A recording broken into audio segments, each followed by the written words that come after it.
Pag-usapan natin ang tungkol sa TP-Link C500 CCTV camera. Ipapakita ko rin sa inyo kung paano ikabit ang TP-Link na camera na ito. Kaya simulan na natin. Let's go!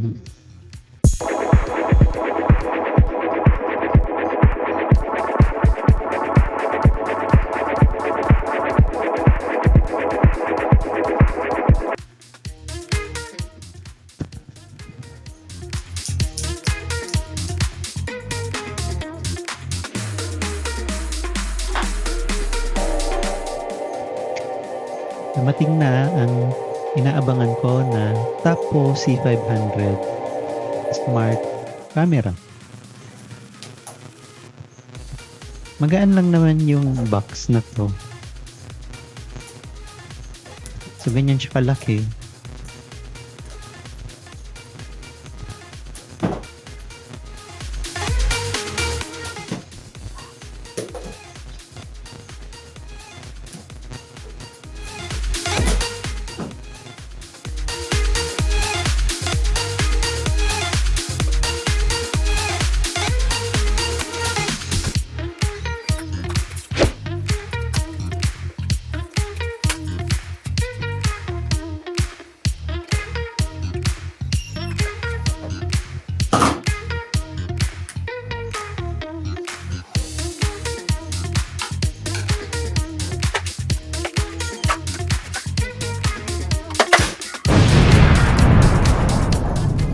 What is inside ng box na ito?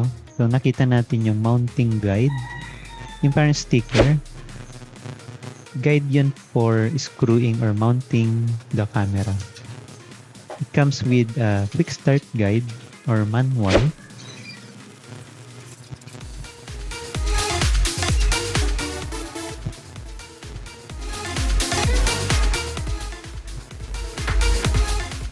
It also comes with a power adapter. Yan.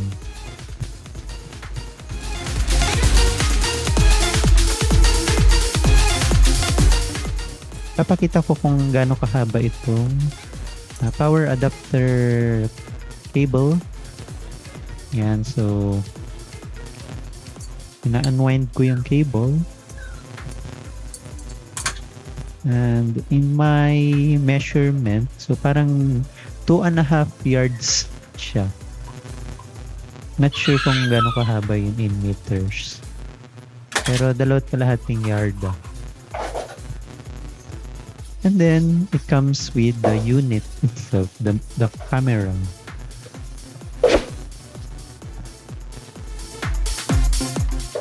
This is the camera. Although yung kulay niya kasi ay white, I'm not sure bakit white. And then it has a black color. Maganda siguro kung pure black na lang tong camera.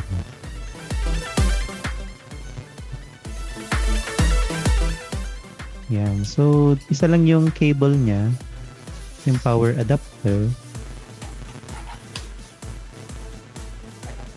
And meron pang laman yung box. So, meron siyang mounting bracket. Color white.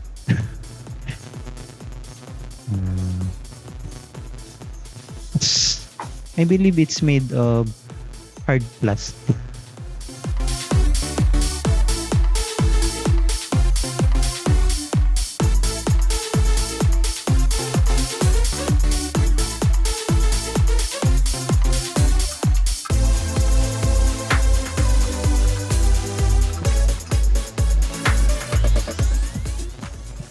Hindi siya made of metal. And so, flexible siya, pwedeng pang ceiling mount or wall mount. Yan. Normally, pasok niyo siya dyan sa butas. Yung power cable. Yan.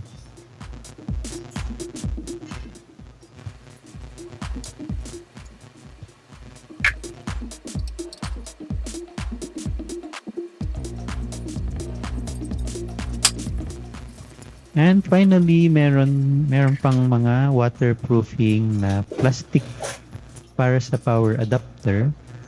So may rubber na parang ring. Make sure ilagay nyo yan kung ilalagay nyo itong camera sa labas ng bahay. Then, it comes with a screw para i-mount siya sa semento.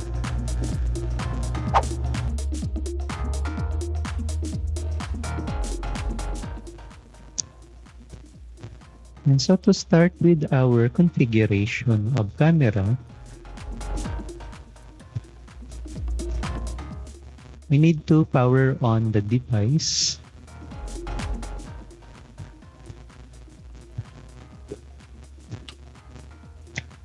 We need to install the Tapo application on your smartphone, or if you have an Apple device, ay meron din sa Apple App Store.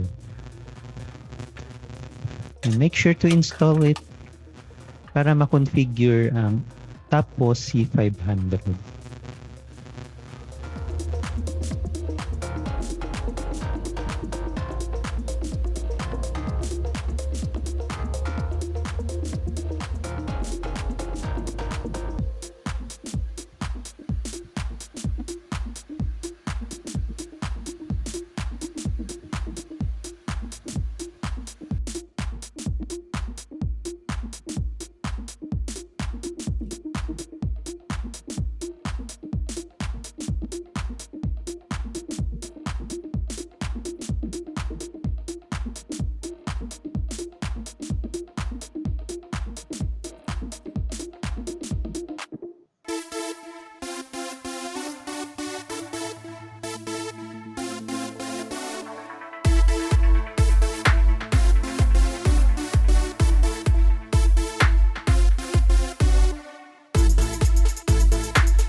Hindi ko memorize kasi yung WiFi password.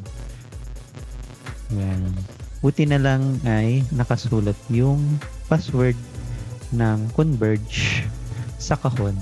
So, itatype ko lang yung password sa app para mag-connect yung Tapo camera sa WiFi ng bahay.